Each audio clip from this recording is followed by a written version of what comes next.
All right, it's the next episode of Ask the Experts. You see, I say next as this.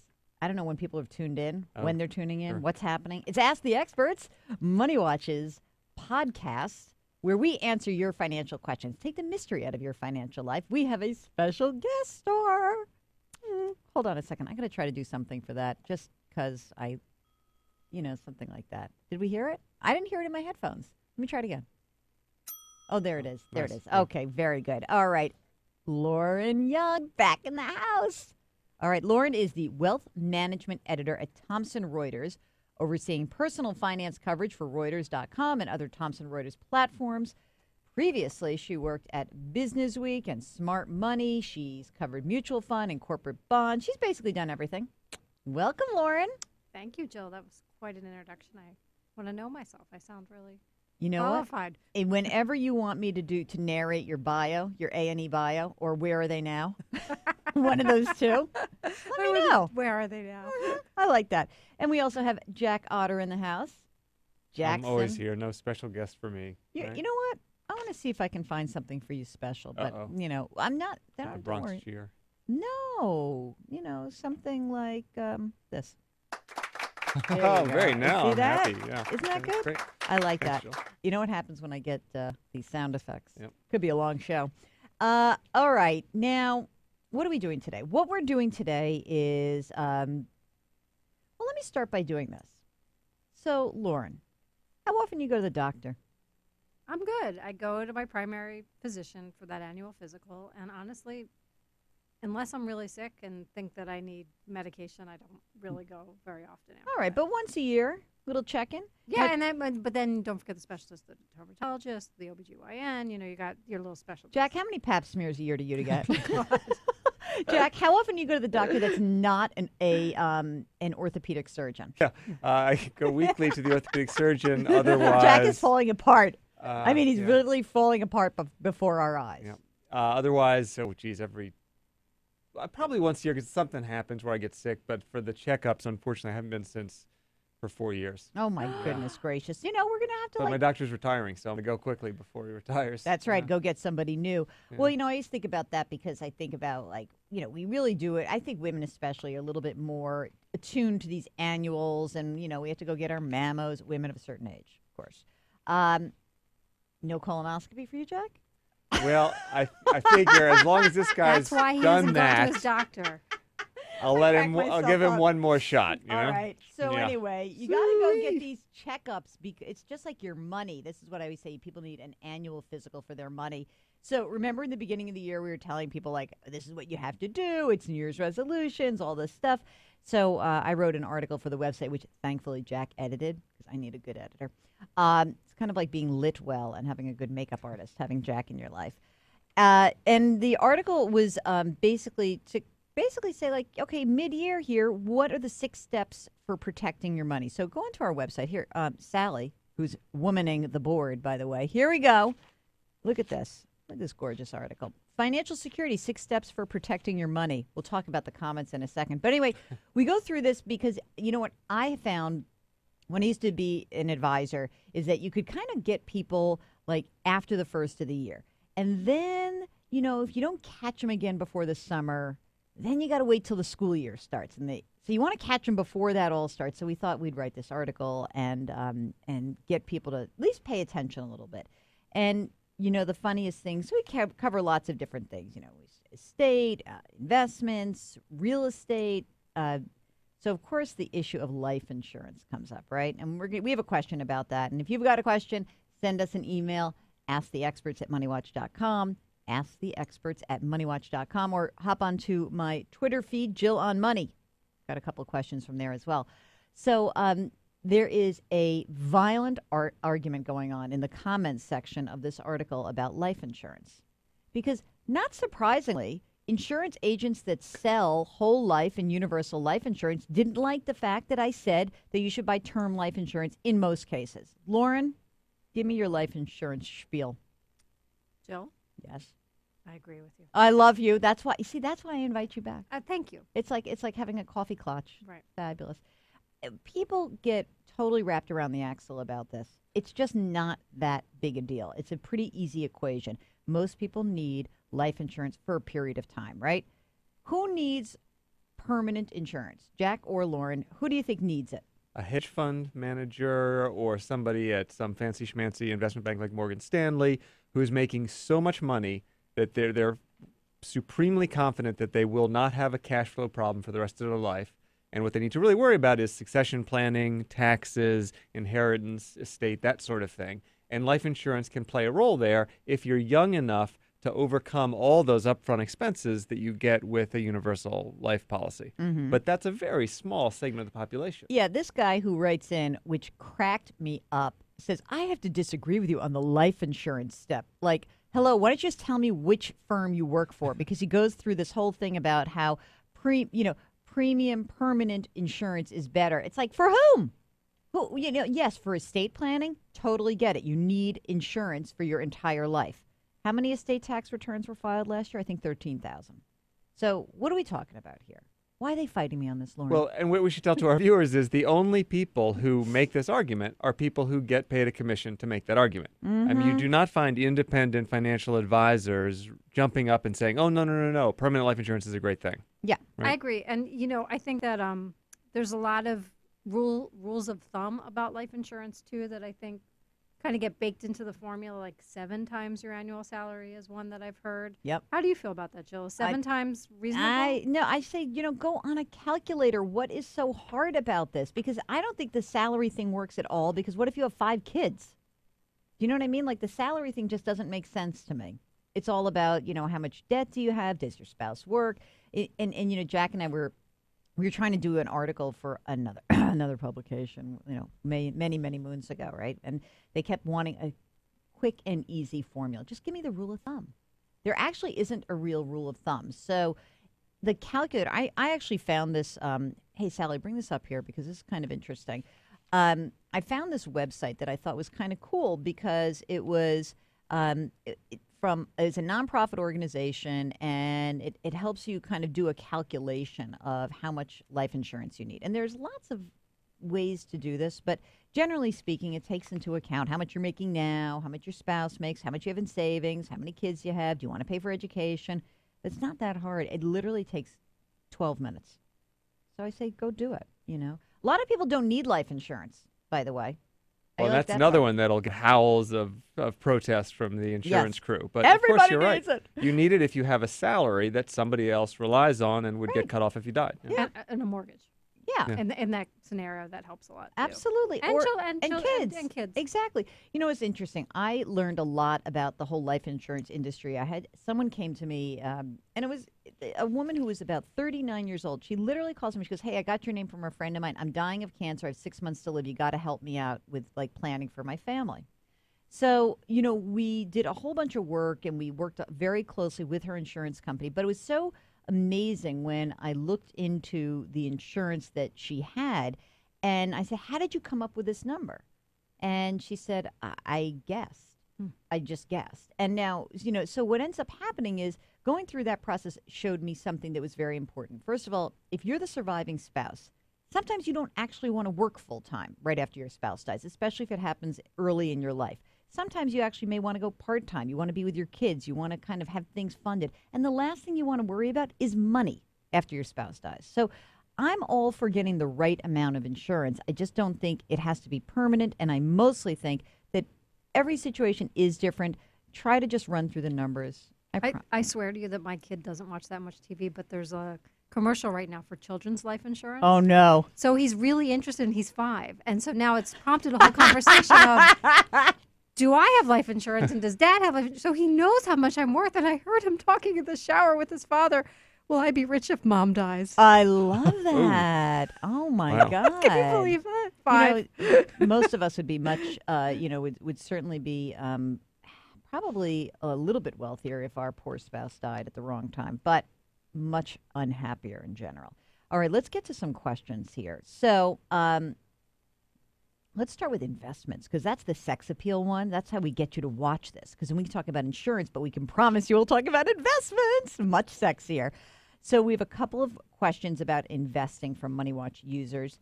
And Danny posted this first one on our Facebook site, something which our producer Megan says anyone can do with an exclamation point. You know, she's from Kansas City. She's very happy. I don't like to contradict the producer, but I'm not sure my father can do it. Actually, not anyone can't do it. But I agree with you. Yeah. I don't think my father literally calls me when I send him an email now. I'm like, Daddy, hit reply. My mom has more than 1,000 friends on Facebook. Just saying. Wow. Oh my Okay, so God. Just saying. we know who the Lauren's hip one mom. here is. Yeah. Totally. All right, here She we go. sells insurance, by the way. Life insurance. She's a life insurance agent. Yes. The whole life is her specialty. Okay. Here comes Danny, says, as a recent military retiree with savings piled up in the government-sponsored Thrift Savings Plan, also known as the TSP, what are my best options for managing the account? I've been told to roll it over into a Roth, a traditional. I haven't been able to garner any expertise as to the tax implications. Can you offer? Jack's like panicking right now. I'm not. I I'm know. ready. Lauren is so over. No, Are you excited I'm worried about that he's it? going to do the wrong thing. I'm worried he's going to roll it over with an insurance agent into an annuity. But okay, let's go. Lauren, rock on with this, sister. USAA. Yeah. You are, as a member of the military, you are eligible to use USAA, which is a financial services firm. My dad was an officer, so full disclosure, I'm a USAA member. I think they tend to do a great job of offering products and services to their members, and it's geared to people who, chances are he's pretty young. If he's retiring from the military, they tend to be pretty young. But they have, really good mutual funds, low cost, and they have great financial planning services. And I just think it's a really smart team of people down there. So it's in San Antonio, Texas, and I am not paid to endorse USAA, but I am a believer in what they do. And I think you need help. You have a lot of questions, and I can't answer them all for you, and you need to talk to somebody, is what I'm saying. So get some help. And if USAA would like to sponsor the podcast, I'd be happy to talk to you. Jack? Here's what worries me is the Roth question. It's possible that a Roth could be a great idea for this guy, but he needs to know that he's going to owe a whole lot of tax if he should roll over what essentially is a 401k into a Roth. He'll Do you be want to liable explain for. just give a little Sure, Roth sure. disclaimer what it is? Sure, a Roth is a wonderful. It's a wonderful thing. You invest after-tax money into it, and you never pay any more taxes, no matter how much it grows. So if you're a young person, you can put after-tax money in this thing, and 40 years from now, withdraw it and pay zilch. Whereas all of the rest of us with 401ks and traditional IRAs, we're going to have to pay tax as if it's ordinary income. So they're wonderful. I'm a big supporter of it, but I don't want this guy to do it and then suddenly get walloped with a big tax bill. I've been talking to a lot of people lately who are doing partial Roth conversions. So this is a good time to do a Roth conversion because you have 2 years to pay back the taxes. You don't have to pay them all in one lump sum.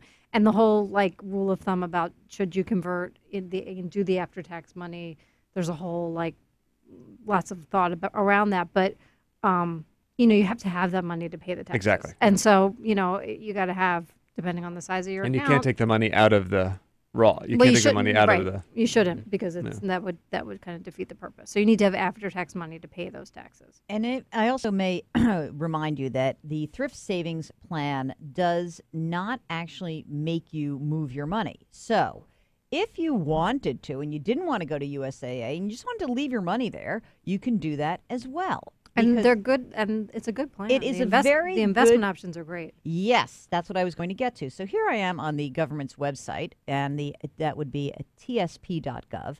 And they have something called the Government Securities Investment Fund, the G Fund, which, by the way, pays a nice chunk of interest and always has. They have a fixed income fund, a stock fund, a small cap fund, and an international fund. They used to only have 3 funds, by the way. But they also have life cycle funds. And if you don't actually want to manage your money actively and you want someone else to do it, it's a very affordable plan. They're decent funds. So don't feel like you have to do it. And if you meet an insurance agent who asks you to roll this over into something called a variable annuity, I beg of you, Danny. Danny, I'm begging you, don't do this. Please. Okay. That's pretty good. Yeah. All right. Jimmy in Pennsylvania has this question about investments. Will investors be able to lessen the amount of money we pay in fees to mutual funds? Do you realize, says Jimmy, with more money, say $1 million, those with more money, with $1 million or more, pay less to invest than those with smaller assets. I don't think this is fair. Do you, Lauren?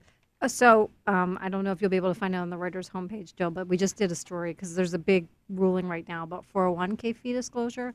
So in retirement plans, one thing, it's pretty easy to go onto a website and find out what the expense ratio is for a mutual fund, but it's really hard in your retirement plan to find out what you're actually paying in fees. And I don't think that it's fair, Jimmy. And the reason why institutional investors, people with a lot of money get the break is because this thing called economies of scale, right? But there are plenty of low-cost funds out there, and it's just a question of knowing what they are. And that's why in your own retirement account, where probably the bulk of your money is invested, being able to get a grasp on those fees is going to be a lot easier because of new regulations from the Department of Labor. And I do have that, by the way, if you want to check it out on Reuters.com. Yep. Saving for retirement, watch 401k fees. This is a nice article that you guys have. I also like this. I think it has a nice layout on your website. I'm very pleased to look at it. It's lovely. I'm going to take that back to my people. Please do. Jack, don't tell Eric I said that. Oh, wait. Eric, you watching? Uh-oh. Okay. Anyway, this is always something that has sort of been the conundrum of the industry, how to provide services to everybody. And the bottom line is that rich people definitely get off cheaper in all of this. That's why there are things called break points, and it's really hard to manage that. But as Lauren said, go to an index fund, and then there isn't any issue around it. Your fees are generally lower. Yeah, and I think that there are plenty of the larger fund companies out there. They have some pretty good. They're very sensitive. I mean, I mentioned USAA before, who has some pretty cheap actively managed funds. T. Rowe Price has some good actively managed funds. I mean, there's Vanguard, there are Fidelity, Fidelity. There are so many choices out there. Sure. At some of those Vanguard and Fidelity funds, it's 8 basis points for everybody. Isn't that awesome? That's a good party. And the Vanguard, they're known for indexing, but their actively managed funds are really cheap. Okay, did anyone hear that sneeze? That was Megan. If anyone's wondering who Megan is, there she is. Fantastic. Bless you, Megan. I know. She's so good. Okay. Let's go into real estate. This is most homeowners would say that their largest asset is their home. So it makes sense to clearly include this when we're talking about the big picture annual checkup or semi-annual checkup. Jag has a question about refinancing. He writes, what portion of the refinancing costs can I deduct from my taxes next year? Can I deduct only a certain amount every year? Who knows the answer to that? Lauren? Jill? I know a little bit about it, but okay. you know more. There's, I don't really know it off the top of my head. I'll have to be honest with you, and I should have probably looked at it. Sorry, Megan, but it is. Look at Jack. Jack's like, give it to me, baby. No. I'm just saying. I think I know. I think I'm covered here. Rock I think on. the answer is that you have to amortize it over the life of your mortgage, and if you refi next year, then you can deduct all those points next year. But if you stretch it out for the rest of the term of the mortgage, then it's going to be over 29 years. Okay, I think why people are confused is because of the way the tax credits were for the past few years, and it was like, what year could you claim the credit? It changed, and so I think that's why it's a little murky. I think the other thing is when you roll the costs into the loan, which is what most people do. They don't want to write a check for the closing costs. Then you do have to amortize it over the course of the loan. But if you pay if you pay your fees separately and write a check at closing, you can deduct it in the next year. So just want to say, portion of which. Okay, we're moving on because none of us feel comfortable about really answering that. Damn it, where's that CPA? I'm curious, have either of you refinanced because rates are so low? I have two. Okay. Oh, wait, Jack, by the way, I'm doing both of them again. Really? Yeah. Wow. I'm in the middle of refining. I also want to say the appraisers of the world, I am totally like that, okay? There's no way my apartment appraised at the number you gave me, madam. Because you think it's more or less? I know it's more. It's ridiculous. It's like I can't find an apartment in my building. They compared it to another building 3 blocks away, Lincoln Towers, which is so not like my building. Anyway, it doesn't matter for me, but it's like it just shows you appraisers are lowballing everything because they're so freaked out. I got to say, I hope that's true because we got an incredible appraisal. And I started to worry. I'm pushing the limit of the tax deduction soon. I'm gonna have to start scraping to find out all those There assessments you I paid, all go. that paint we bought. There you go. Because they gave us an incredible. Oh, maybe you know what? assessment. Things in We'll see. Brooklyn are looking up, Lauren. Well, An appraisal, yeah. and obviously probably a lot of the people who are listening and watching right now may not be living in Brooklyn. So for That's it. you, should you refinance? I This is the question. refinanced because after I ran the numbers on my apartment, it would take me 13 months to recoup the closing costs. It was really cheap to refi, and I was surprised. So I also got a co-op loan for 4.325%, 30-year fixed rate. Wow. So that's Play insane. those applause again. Hold, please. Let me just do Yeah. let me do this one. Oh, Roland, where I thought he put this in. Maybe it's not. Oh, all It was right. so pretty. You know what? Oh, we can just do it. Yeah. Yeah, that was good. Megan, do what you like to applaud, Sally. Very good. That's good. This is what I get for my efforts. So okay, just on the refinancing thing too. Go. One of my colleagues just wrote a story, and because everybody in the office, I swear, a lot of personal finance journalism comes from what your editors ask you, and 2 of our editors are buying real estate right now. But she says if you plan to move in 3 years or less, don't bother refinancing a variable loan. right. Okay, so so there's fixed. That's one thing, but variable. Maybe And that's not. the untold sweet story that a few people have got right now, where they had variable loans that are based on LIBOR, And and they've they're gone paying down. 1 or 2%. Yeah, it's amazing. Robin, my old roommate. That's what happened to her. Somebody in And- our building too. And so, I mean, it can work, but you've got to run the numbers. If you're going to stay in there for a period of time, it's very easy. And make sure you're comparing apples to apples. And I'm curious, Joe, when you say run the numbers, do you use the calculator on your site? Which calculator? okay, here we go. Yes, you do. Of course I do. Let me just tell you that I use a very old-fashioned HP 12C, which is a dinosaur now. I just looked at, how much is the new loan going to cost me per month? How much is my old loan going to cost me? What are all the costs of refinancing? How many months will it take me to recoup those losses, the lost money that we spend on the refi? And am I going to stay in this place longer than that period of time? And if the answer is yes, then yeah, great. So after, I took every possible closing cost because they surprise you sometimes at the end. Oh, there's a little extra here. Oh, we didn't really. Oh, that appraisal, you paid for that yourself. We didn't include that in the closing cost. So I pile everything in. And just, not to be the devil's advocate, but I'm just going to be. Do it. Credit scores right now, more than half of Americans have what's considered half of Americans have a subprime credit score now. So, even if you want to get a taste of those low rates, you might not be able to. Yeah, well, that's true. You really, it really You've is. got to only be for in good. people- You've got to be like Jack and Jill. Yeah, you know what? That's it. Right here. Yeah. Yeah. Okay. fist bumping. You have to have good credit. You've got to have plenty of equity in your home. You've got to be able to withstand an appraisal that's going to probably be less than it was 3 years ago. Just all of those You got to things have a factored in. job, Jill. Oh, the job thing. It's true. By the way, Danny just sends an email to us. Do investments in overseas real estate make any sense now, especially in countries like China and India? And Also- Brazil. Brazil's real estate market is exploding right now. So here's what I would say about that, though. Danny, please be careful.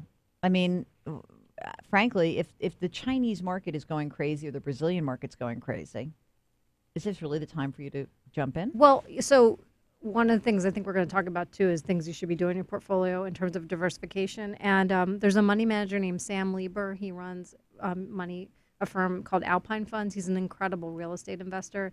He's really bullish on Brazil right now because the real estate market is exploding. And I'm not saying that I would put all of my money into a Brazil diversified international real estate fund, not just a Brazil fund, but a a little something would be a good diversification. I think that any resource-rich countries are ruling right now. So that's like Brazil and like Canada and like Australia and New Zealand. Those are the countries that are really seeing tremendous growth domestically. And they're great places to be. I would be very careful. I mean, I don't even know if you can buy Chinese real estate, but I agree that you should have an exposure to emerging and international markets.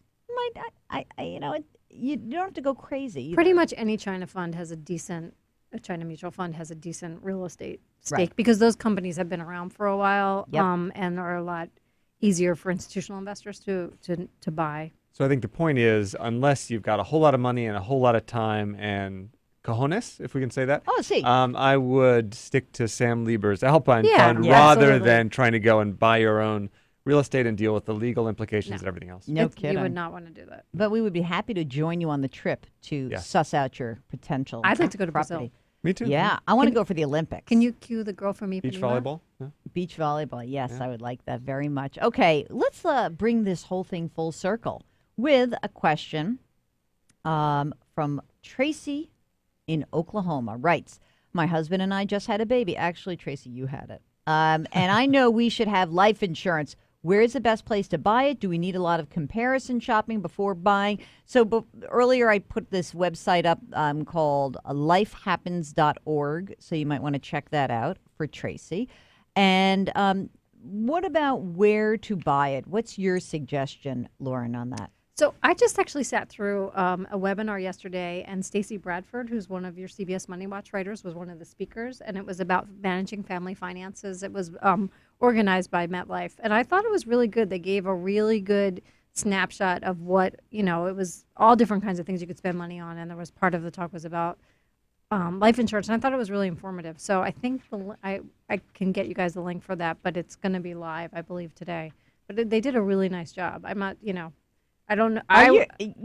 First you're shilling for USAA. Well, now it's I'm not MetLife. I'm not paid by MetLife either. I just thought they did a really good job of getting at for new parents a family. Do you know the average new parent spends between $11,000, I believe, and $13,000 on an infant in the first year? Oh my God! That's what it costs. An infant costs approximately $11,000 to $13,000. Good Lord! In the first year.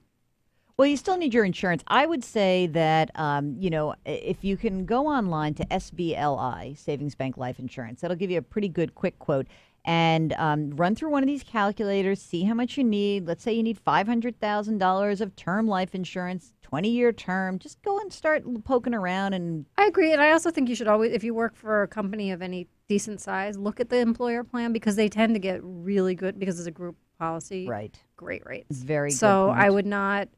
I would, you can, is it enough? I don't know. But it's a good place to start in terms of overall coverage. Luckily, they didn't look into the whole orthopedic thing. So, Yeah. So since I'm in good shape, don't smoke, blah, blah, blah, I actually got much better rates, it turned out, than the company did. I was going to sign up for the company. No. Yeah, and I said my mom's insurance agent, and when I told her what my company rates were, she said, I can't really do any better than that. Oh, So go with my the company plan. God. Now, see, Lauren, we should have totally... I don't know. We should have gotten your mom on the show. You would love my mom. She's Maybe like next the time older we'll version of me. I love you, How can so we I not would love love her? your mom. She's exactly. hysterical. Come on. All right, she's gonna email you tomorrow. All right, let's go. We'll have her. I'd like to have both of you on. We put my mother on a segment, and she drove us crazy on site. Luckily she's not watching this, so she did. Why is this taking so long? It's only a few seconds. So yeah, but your mother will be good. Showbiz. She's very. She's like the queen of one-liners. Fantastic. One of my favorites is that person's a few fries short of a Happy Meal. Oh, I like that. Yeah. That's very good. All right, so this is good. This is a good way to actually end the show talking about crazy people and how very and Happy Meals. Exactly. So, Lauren, thank you so much for joining us. And just, in all this fancy bio that I gave you, do you blog? Is there some place that people can read you? I do. I think when we showed the story earlier, there's a blog on Reuters.com called Deep Pocket. And which I'm it's a soft launch. I'm getting that going. And we're going to have a personal finance page and more personal finance coverage on Reuters.com in the coming weeks. So stay tuned. So stay tuned. Check out Lauren Young, and she is that wealth management editor. You can just call me personal Reuters. finance. I'm changing my title too. You are? I want to just be personal finance. You know why? editor. Because I want to tell you why they do that. Do you know why? I know this because I'm a salesperson. Yes. Wealth management is a hired demo. They're personal finance, and they want those advertisers. Well, I want those cards like they have, where it's Japanese on one side and English on the other. I'm just going to have two different sets of cards and pull them out depending on the audience. My dad was a trader on Wall Street for many years. He was on the floor of the American Stock Exchange, and he would say he would always say, "I don't have a business card." Never had a business card his whole life. So when he retired, his friend printed up a business card. It says Albert Schlesinger, and he gave his phone number, and then he put his handicap, which I thought was quite good. So that was about it. All right, that's the end of Ask the Experts. If you've got questions for us, you're thinking about things during the week, shoot us an email, asktheexperts@moneywatch.com, or send it to our Facebook page, or what else? Jill on Money on Twitter.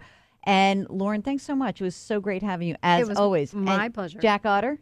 Great to be here. And we should finally say @Lauren Young on Twitter. Oh, a yeah. very popular tweeter, that Lauren Young. I'm a tweeter. Oh, I'm an is that Uber right? tweeter. Oh my God, I gotta just go follow you right now. I don't think know. I follow you, Jill. I'm pretty sure I do. I'm She's got so more lucky. followers than you and me combined, Jill. So You maybe know we shouldn't what? be telling This people is about so her. sad. I'm gonna go find her right now. Okay, I will find her after we go. Thank you so much for watching. We'll hang out with you again next week. Lauren Young, she is the queen. Jack, you are the king. Well, thank you, Jill. Thanks so much.